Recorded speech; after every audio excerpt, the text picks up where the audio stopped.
Hi, this is Flash from United Handyman Association with Handyman Answers.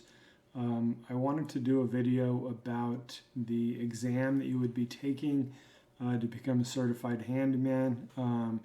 I get a lot of questions about, is there a practice test? Is there a way for me to study? The test is kind of designed not to stump you. It's designed to teach you. It's designed for you to take the test. You're required to get 100%, but you can take the test as many times as you want. So even if you get something wrong, the idea is that you're learning before you check that box what the right answer is.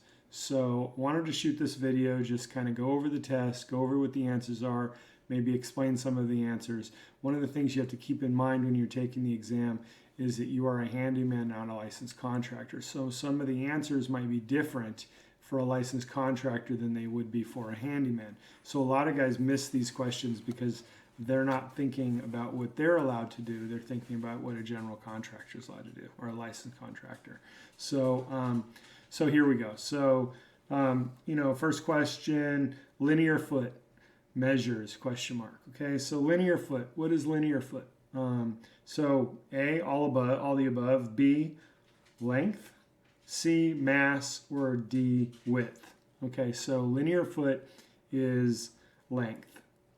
It is the length of a board. It is the length of a football field. It is the length of a room. It is the length of your foot. Anything that you're measuring with the tape measure, one direction would be considered linear foot. Okay? Second question, what is the formula for figuring square footage? Now, square footage, you're trying to figure out for flooring. You're trying to figure out for, something, the square footage of a room or the square footage of a house or something like that. So for that, you're measuring the width and the length. So the answer would be A, width times length, and that would give you square footage. Again,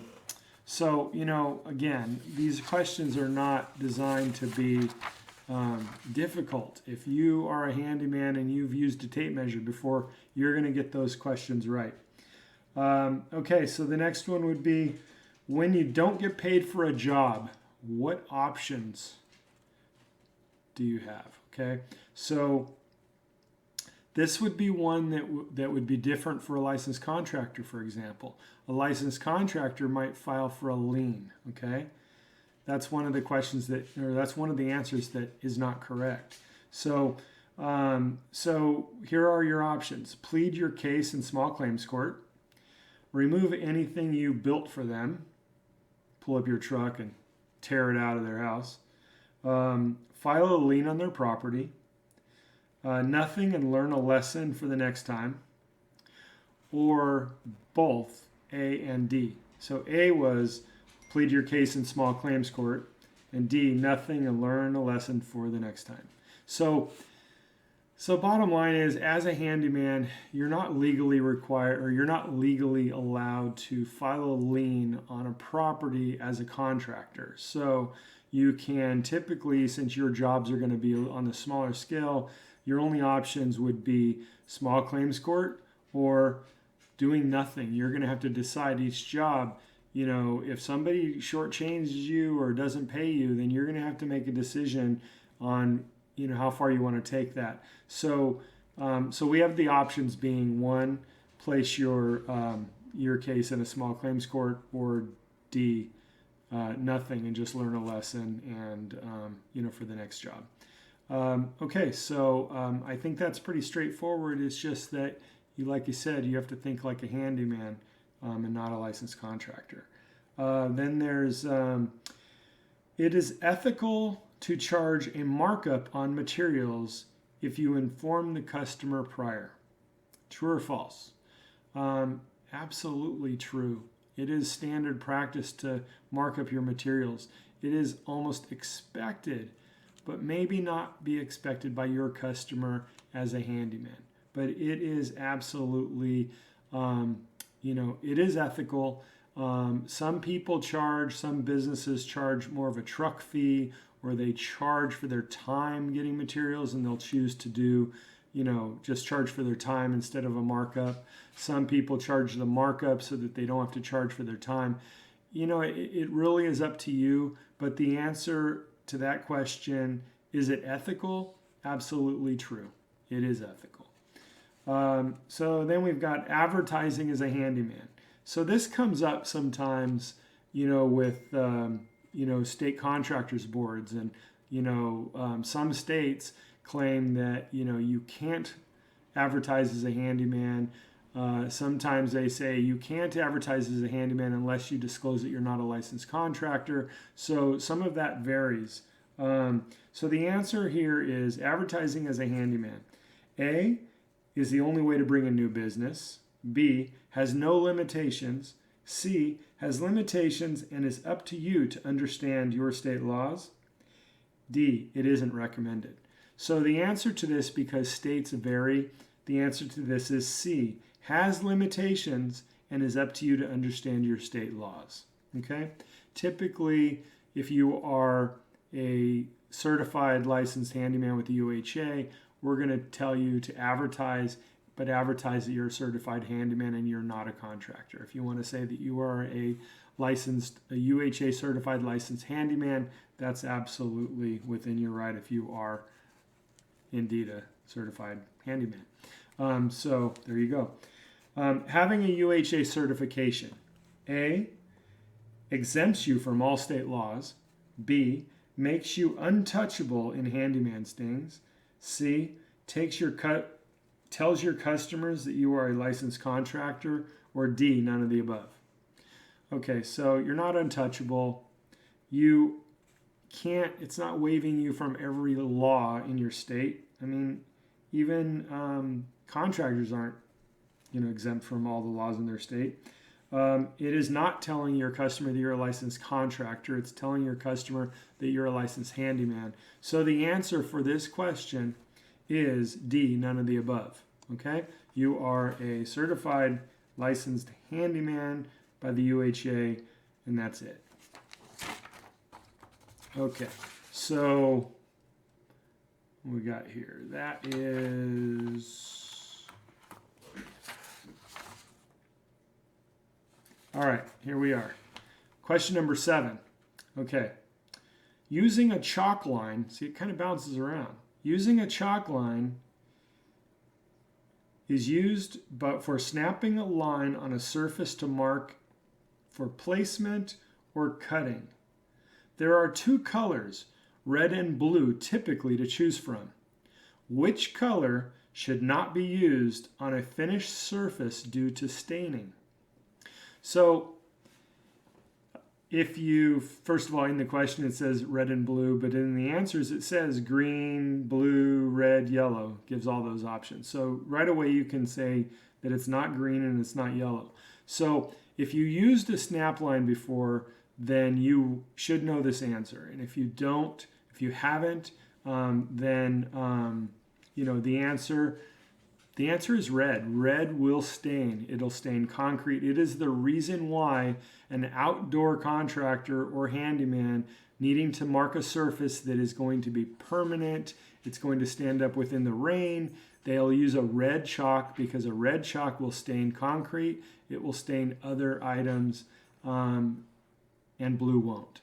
So blue will wash off easily and it's not going to stain as much as red, and it's not going to stay on the project. So if you're snapping something that is going to be visible later, you're going to want to use blue and not red. Okay. Next question. How many feet in a yard? How many feet in a yard? A, 6, B, 10, C, 2, or D, 3? How many of you watch football? How many feet in a yard? 3. The answer is D, 3. There are 3 feet in a yard, which means how many feet are there in a football field? 100 yards times 3, 300 yards. Okay. All right. So here we go. Next question, number 9. Silicone caulking is typically used for which applications? Check all that apply. Silicone, that's the main word that you want to pay attention here. Okay, silicone caulking. Okay, so what do we know about silicone? Silicone caulking does not hold paint. It is not paintable. There are silicone caulkings that are not 100% silicone. They're paintable. It will say right there on the caulking tube if it's paintable. So if it's paintable or it's not paintable, that's going to decide what you can use the caulking on. So silicone caulking in this question is going to lead you to believe that we're talking about 100% silicone. So answer, and it says check all apply. Answers are A, baseboards and casing, B, windows and doors, C, all the above, or D, kitchen and bath. Okay, so we already said that silicone caulking is not paintable, so that eliminates all the above. It also eliminates baseboards and casing. It's amazing to me how many people get this one wrong because they're using DAP and it might say silicone with silicone. But you got to remember we're talking about 100%. So the answer for this is around windows and doors for ceiling weather, right? And kitchen and bath. So 100% silicone can be used for around, your sink, around, different things in your kitchen and bathroom because they are not being painted. All right, so moving along. Here we go. All right, so question number 10. What type of caulking should be used around painted surfaces such as door casings and base moldings? Okay, so we already eliminated from the last one. So here we go. First answer, white or clear paintable caulking, painter's caulk, right? B, DAP glazing, which we know is for windows. C, silicone caulking. We've already eliminated that. And D, liquid nails. So it's pretty basic, and especially since you just answered the other question correctly, the answer would be A, white or clear paintable caulking, which is also referred to as painter's caulk. All right, so next question. We're on number 11. We're almost halfway there. The UHA guarantee for the certified handyman protects your customers for what? A, so okay, first of all, so what this is a per job guarantee that states that if they hire a certified licensed handyman by the UHA, their investment in you is protected up to $5,000. So here we go. Answers: A, $5,000 towards job mistakes. B, full refund is not satisfied with your work. C, covers their property loss or damage. Okay, now property loss or damage, that is what your liability, your general liability insurance covers. And D, $5,000 fraud protection if you don't complete the job and they already paid you for covering their loss. Okay, so your mistakes are your mistakes. We're not telling people that you're the best at your job. We are certifying you that you're safe, you're reliable. Okay, we're not certifying you that you are the best handyman in the area. Okay, that you have to prove to them yourself. If they're not satisfied with your work, well, they're not going to refer you, and you're probably not going to work for them again. Covers their property. I told you that's your general liability. So D, the D is the answer. $5,000 fraud protection if you don't complete the job and they've already paid you. So we will cover their loss up to $5,000. If you get paid and skip, you're going to lose your certified license. You're going to be flagged on our site, and your customer is never going to hire you again, and we'll go from there. But we will pay the customer back, so they're covered.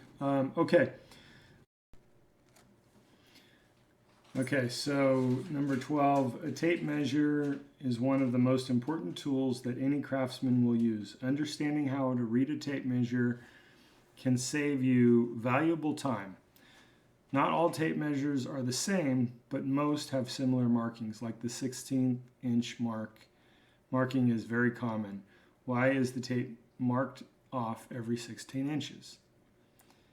A, because it allows room for your hand to hold the tape to mark off 12 inches. B, 16 inches is 1 foot in the UK. C, standard U.S. construction practice separates wall studs by 16 inches, or because it divides equally by 2. The answer to this is standard U.S. construction practice separates wall studs by 16 inches. So to utilize a tape measure for proper spacing, that's why there is a mark on a tape measure every 16 inches. All right, so next we got number 13. All right, so being a sole proprietor business leaves your personal assets liable even if you have insurance. Absolutely. If you have insurance, that's just a baseline. They can go after your house, they can go after anything you own, anything your name is on, they can go off after. They can sue you separately from your insurance. So the answer for that is true. Number 14, a COI means Certificate of Insurance, typically given in proof of general liability insurance. What does this type of insurance cover? We talked about this, or I mentioned this earlier. So this covers A, customers' loss from damage to property caused by business or workers. B, theft, loss to cover the customer's assets. C, work truck in case of accident during working hours. So this general liability will cover your customer's loss from damage to property caused by business or workers.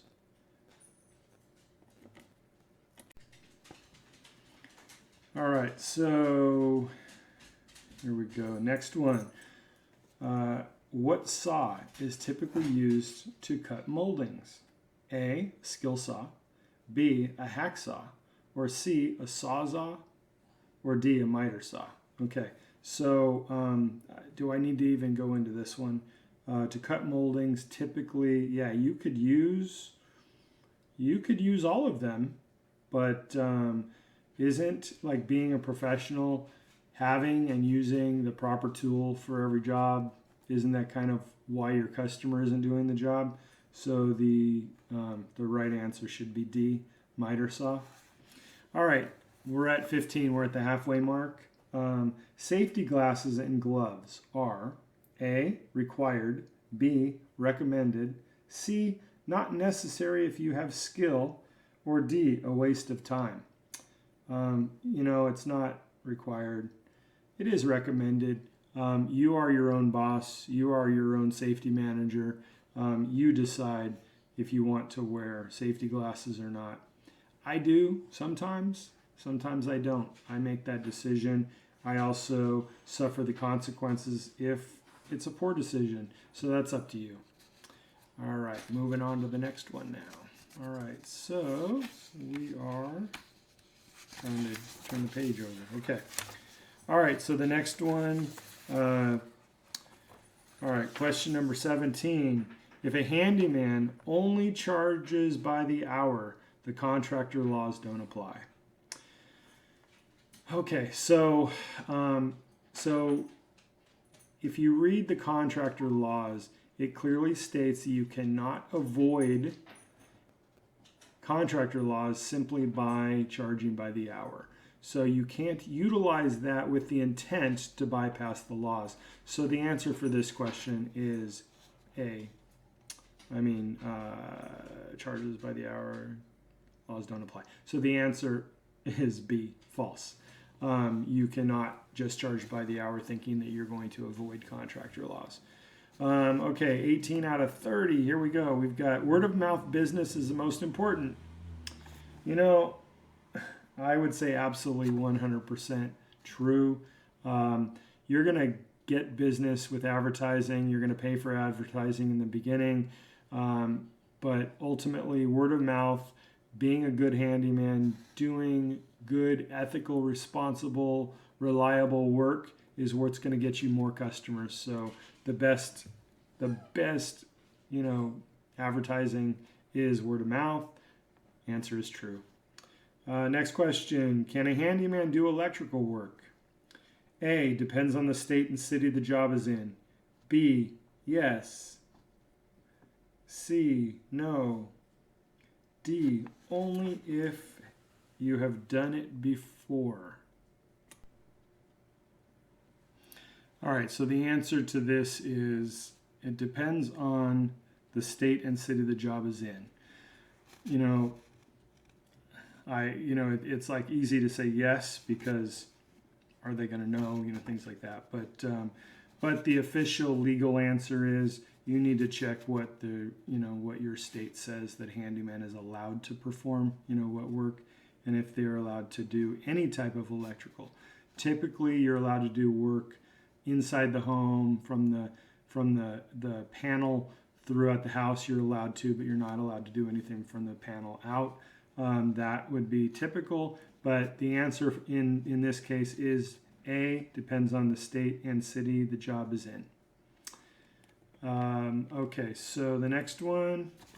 When painting water-based paint over oil-based paint, you should first blank to avoid paint peeling off in the future. A, sand and prime the surface. B, just make sure surface is clean. C, scrape off all previous paint. And D, you should never paint over oil-based paint. Okay, so a lot of times we, run into, an older house has been painted with oil-based paint, and there's, there's nothing we can do about it. We're not going to strip the entire house.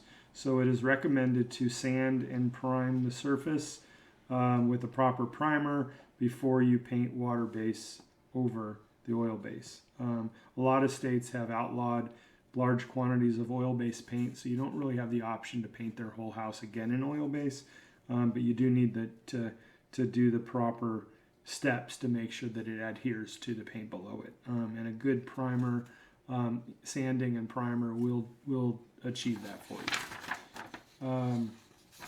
All right, so next one is, here we go. We are getting there. All right, what is an easy way to determine if a painted surface is water or oil-based paint? Okay, so this is a little trick that not a lot of people know, but it's very easy to do. Do you just spit shine it? If it's shiny, it's oil-based? No. All right, so the answers here are A, wipe with a rag, and if it's shiny, how funny, then it's oil-based paint. B, paint it with water-based, and if it peels off, then it was oil-based paint. C, if it looks yellowish, then it must be oil-based paint. Okay, so the answer is D, wipe with goof off on a rag. If it comes off on the rag, it's water-based paint. If it just shines up, it's oil-based paint. That's so easy to get a little can of goof off in a rag, wipe the surface. You're either going to shine their paint or a little bit of paint's going to come off on the rag. That is going to tell you 100% if it is oil-based or water-based paint. The correct answer is D. Question number 22. GFCI stands for A, great for circuit interruption. B, general foundation circuit intercept. C, ground fault circuit interrupter. Or D, none of the above. GFCI stands for ground fault circuit interrupter. All right, so next question. A GFCI outlet, also referred to as a GFI outlet, is typically required how far from the water source? A, in any room with a water source regardless of distance. B, within 10 feet. C, only required outdoors. Or D, within 6 feet. The answer is actually anywhere within 6 feet you're required to have a GFI outlet. If it's near a bathtub or a sink or something like that, and maybe that has to do with cord lengths, so that you're not plugging your appliance in and dropping it in the, I don't know. So anyway, So, okay, so now we are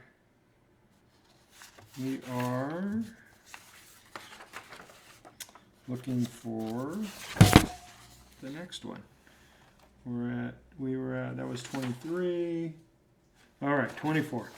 All right, one of the most common issues in the home is a garbage disposal not working.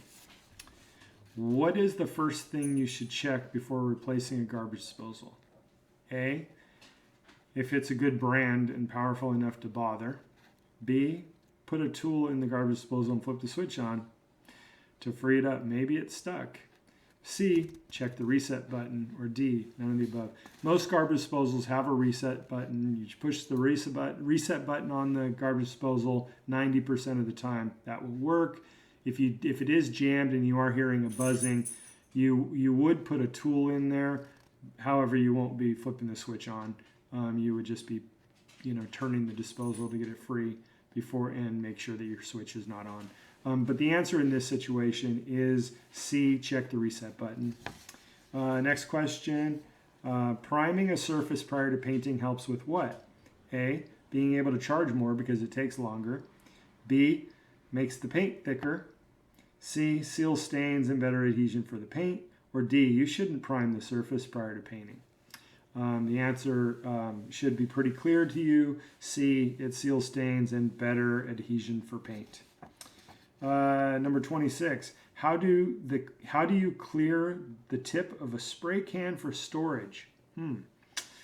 So I don't know. Maybe someone doesn't know this. A, spray it until it stops. Just use all of it. B, place a small needle in the hole to clean it out. I've actually seen guys do this. Of course, they've done it after the fact, after they've let it completely dry out, because cleaning it while it's wet isn't really going to work, right? C, remove the tip and place in turpentine. Yeah, that might work. That would be, I would imagine, like old school, maybe. I don't know that we really have turpentine on the job much anymore, but the answer would be D, and that would be turn can upside down and spray it until it stops. So when you turn a paint can upside down, it has a way of clearing the tip. Only air comes out. When the paint stops and it's just air, you've cleared the tip and you're done and ready to go for the next time. Next question. Here we go. To free up a sticky lock or squeaky hinge, there are several options and products you can use. What might be the best option for longer success and less dust buildup? A, just replace them. It's a waste of your time. B, 10W30 oil. C, standard WD-40. Or D, dry lube graphite spray. Okay, so 1030 oil would be something you would put in your car.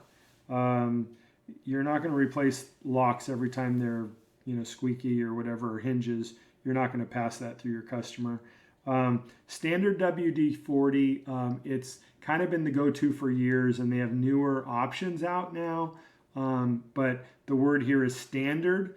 They were, typically known for just causing a dust buildup and having to be done more rapidly. So the answer here is D, dry lube graphite spray. You can find that in a WD-40 brand, but you're just going to look for something that's more of a dry lube or a graphite, because they tend to not collect dust. All right, so we only have a few more. All right, so 3 more. All right, how many square feet in a square yard? How many square feet in a square yard? Okay, so we already know that a yard is 3 feet. And if we square that, 3 times 3, all right, so there we go. So A, 10, B, 3, C, 9, or D, 12. So the answer, 3 feet in a yard times 3, the answer is C, 9. There are 9 feet in a square yard, 9 square feet in a square yard. Okey-doke.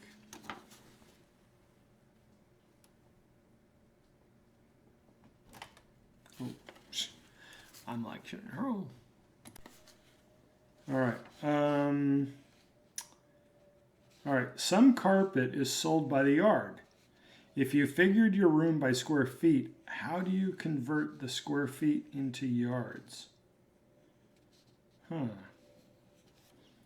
How do you convert square feet into yards? What do you think? Okay, so the answer, or the options are A, divide by 9, B, multiply by 9, or what is it? C, multiply by 3, or D, divide by 3. So the answer is divide by 9. So the answer to that question, some carpet is sold by the yard. If you figure your room by square feet, how do you convert the square feet into yards? You're going to divide by 9. All right. And the very last question is, sorry, I'm like, got my papers and, all right. So the last question is number 30 of 30 is, if you aren't comfortable with parts of your project or want to lower your risk, is it legal for you to hire a licensed contractor to perform tasks on your project? Example, items that require permits or electrical and plumbing you might not be comfortable with.